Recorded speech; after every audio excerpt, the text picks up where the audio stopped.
This is simply a lack of trust within yourself and ultimately in the universe. You cannot trust the universe or the law if you don't trust in yourself. So I would say this is really the work of just coming back to the self again and again and again, and knowing that you are not separate from your desires. Because if you're checking the 3D all the time and you're waiting for it to come, it means that you have already placed your desires outside of you.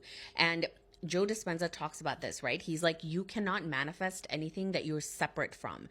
So if you feel like you are here and your desires are there. Sorry, my mic was not here. But if you feel like you're here and your desire is outside of you and you are not one with your desire, then you're always going to have that lack of faith and lack of trust that it's going to work out. Because again, you're telling yourself that your desires are more important than you. So it's also like decreasing the importance of your desire. This also happens when you are so focused on an outcome and not focused on the actual work itself. Because now that I've, learned manifesting for years and years and years, I realize that it's actually not about receiving a specific outcome, but it's about becoming the person that naturally has it. So if you can just shift your focus to identity work, so it's like, what can I do to become the person that actually has this?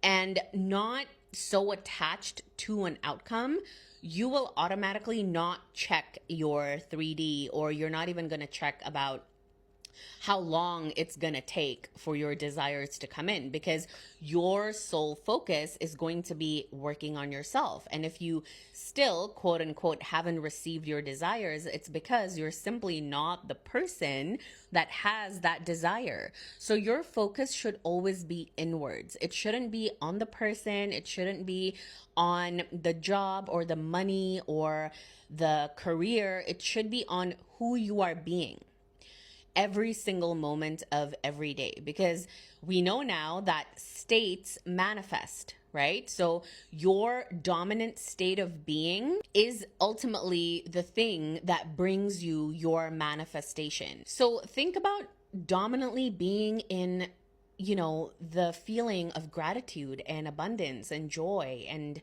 happiness, and always follow your joy every single day. Like, don't think about your outcome so much. Like, think about who you're being every second of every day. This is how I have manifested so many things in my life.